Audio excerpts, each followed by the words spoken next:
그다음에 이제 그 청년 실업률 하향 안정세이긴 하지만은 사실 현재적으로 고용률 개선은 전혀 없는 것 같습니다. 그래서 미취업 청년은 계속적으로 좀 늘고 있는 것 같고요.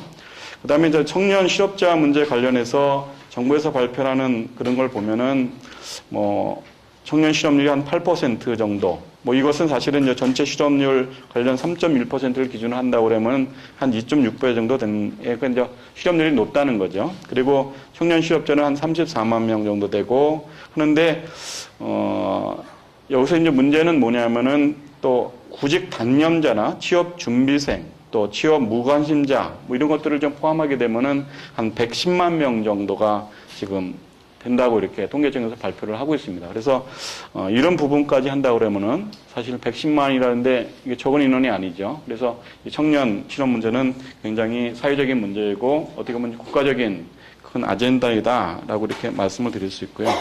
또 이런 비교들은 그 OECD 국가 대비로 보면은 어떻게 보면 청년 실업률은 다른 OECD 국가에서 좀 낮다라고 이렇게 위안을 삼을 수는 있는데 고용률이나 전체 영유율 대비해서 청년층 고용 사항은 좀 매우 열악하다 이런 부분들이고요. 그다음에 이제 사실은 이제 그럼 자기가 알아서 잘했으면 되지 않냐라는 부분 그거를 이렇게 방기하기보다는 또 사회 보장적인 이런 문제에 관해서는 또 OECD 국가에서 우리가 이렇게 그 좋지는 않다. 그러니까 상대적으로 비교해서 이렇게 우수한 그런 시장이 아니다. 그래서 그 그림 2에 이렇게 보시면은 OECD 회원국의 청년층 고용 상황 비교 이렇게 돼 있는데 저희 나라가 그 부록상 이렇게 보면 하단에 있는데 실업률은 좀 낮은 겁니다. 근데 이제 고용률이나 이런 것들이 상대적으로 굉장히 낮기 때문에 이런 상태에 있는 것들이 저희 나라 청년 실업 문제가 아닌가 그런 생각이 들고요.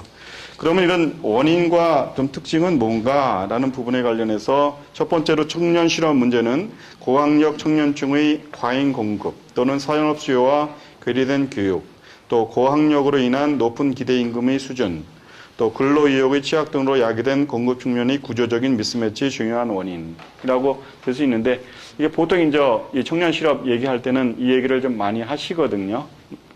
그래서 사실 이제 대학교 졸업하시고 뭐 적절한 좋은 중견기업이든 중소기업이 됐던 그 일자리를 먼저 갖고 그 다음에 또 다른 일자리로 가면 되지 않냐라는 이런 부분들인데 사실 언론에서 이렇게 보면은 대기업에 그 가는 그 기대 임금하고 중소기업에 가서 이렇게 일하는 환경이라든가 임금 이렇게 보게 되면은 그러니까 저도 이제 경기도에 있는 많은 중소기업에 다는 가보지 않았지만 일부 가서 그 인사담당자 얘기 들어보면은 처음에 이제 그 인터넷상에서 그 취업을 해갖고 이제 들어오겠다라고 이렇게 하고 막상 이제 현장에 와갖고 공장을 보시고 왔다가 그 다음날 안 오시는 뭐 이런 경우들도 없지 않아 있다고 이렇게 얘기를 하시더라고요. 그래서 그것은 어떻게 구조적으로 좀 개선하기가 좀 어려운. 왜냐하면 경기도에 있는 많은 중소기업들이 임금 구조를 보면은 현재 최저임금 수준으로 대체적으로 급여 수준이 쌓여 있고요. 그래서 이제 당연히 더 장시간 근로라 그럴까 더 근로를 해야 급여 수준이 좀 높아가는 이런 부분들인 것 같습니다. 그래서 그런 부분에서 그걸 좀 어떻게 적극적으로 해서 일을 하라 이렇게 하기가 좀 어렵고요. 또 그냥 이건 좀 기동량으로 들은 거긴 하지만은 뭐 S 기업이라는 그 데서는 고졸이 요즘에 이제 채용하지 않습니까? 생산직으로 채용해서 이래서 대졸 초임을 받는데 들은 얘기입니다. 들은 얘기는 한데 한 10년이 걸린다고 그럽니다. 그러니까 고졸이 그 취업을 해서 실질적으로 대졸 초임을 받으려고 그러면은 10년이 걸린다고 이렇게 얘기를 하고 있고요. 그리고 중간에 거기 같은 경우는 이제 사내대학 이런 것 같은 것을 그 이수를 하도록 하는데 그럼 열심히 해갖고 사내대학 이수를 하면은 그러면 점프를 하냐 그 학위증을 받으면 10년 내 그것은 아니고 그냥 어떻게 보면은 그 인사상에 이분도 대학에 들어가셔서 졸업을 했다라는 증 정도로 이렇게 취급을 해주신다고 그래요. 그리고 이제 그 증을 갖고 다른 기업을 가면 인정을 해주냐? 그것은 그쪽 기업의 또 문제라고 그럽니다. 근데 대체적으로 인정을 안 해준다는 그런 분위기죠. 그래서 그런 상황을 아시면은 만약에 자제들을 그분들이 두시게 된다고 그러면은 고졸로서 취업을 해서 열심히 일하면 이런 권하는 것들이 이렇게 실질적으로 쉽지 않은 그런 또 현상은 또 있는 것 같습니다. 하여튼 그런 내용들이 있는데 하여튼 그럼에도 불구하고 우리나라에서는 고교 졸업생이 한 70% 이상이 다 대학 진학을 하려고 하지 않습니까? 그리고 이제 또 그런 사회적인 현상인데 부모님들이 자제분들이 또 많지 않기 때문에 내 자제가 뭐 고졸로서 이렇게 취업 전선에 나는 것보다는 정말 대학을 졸업해서 좀 뭐랄까 어떻게 보면 좀 자랑스러운 그런 일자리를 받기를 당연히 또 케어하려고 하시는 또 투자하시려고 하는 것들이 분명히 있는 것 같고요. 그래서 하여튼 이 대학 취업률이 굉장히 높고 또 이분들이 기대 수준은 높은 데에서 노동시장에서는 미스매치가 되고 또 그런 기업에서는 사람들이 필요하게 되니까 사실 이제 외국인 근로자들을 쓸 수밖에 없는 이런 문제에 대해서 사실은 청년 실업 문제가 또 외국인 근로자 문제하고도 또 같이 연계된 그런 문제가 아닌가 그런 생각은 들고요. 그 다음에 그런 내용들 중에서 그 청년 실업 문제가 사실은 이제 국가 전체적으로 얘기는 하긴 하지만은 그 한쪽에 사실은 이제 이건 좀 더 분석은 좀 필요하긴 하지만은 그 서울하고 지방하고 이렇게 냈을 때 그럼 실업률을 이렇게 일괄적으로 내긴 내는데 어디가 더 심각한 문제가 있는가라는 부분에 관련해서는 어떻게 보면 지방에서 같은 경우에가 노동 실업률이나 고용률은 서울에 비해서 상대적으로 좀 더 열악하다. 그러니까 어떻게 보면 우리나라의 지역적으로 산업 구조들이 좀 편차가 있는 이런 부분들이 또 서울에 집중화된 이런 모습들이 청년들이 그 노동시장에 진입할 때 상대적으로 지방 같은 경우는 좀 어려운 그런 문제들이 좀 있는 것 같습니다. 그런 적이 있고요.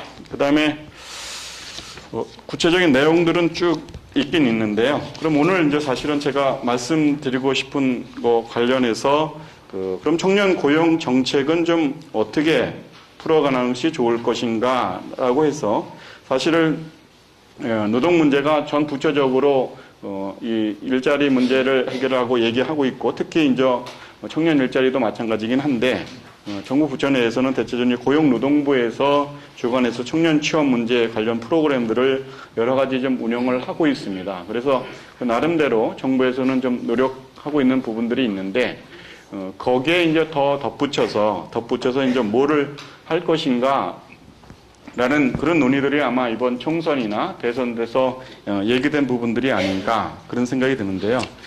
제가 거기 나눠드린 각 당에 있어서 어떻게 보면 청년 일자리 문제 관련한 총선 때 공약들 그런 내용들하고 그다음에 지금 이제 19대 국회가 개원되면서 의원님들이 아주 그냥 정말 18대 때 보여지지 않을 정도로 엄청난 노동 입법이 돼 있는데 이 청년 일자리 관련해서 노동 입법이 지금 한 51개 정도가 올라가 있는데요. 그 중에 청년 문제가 한 14개 개정 법안이 올라와 있다 그러니까 이게 좀 중요한 문제인 것 같습니다. 근데 그 내용들을 이렇게 쭉 보니까 청년 고용을 의무 고용으로 할당제를 이렇게 도입하면서 먼저 이제 공공기관, 내지는 민간기업 이렇게 얘기하고 있는 부분들이 있는데요.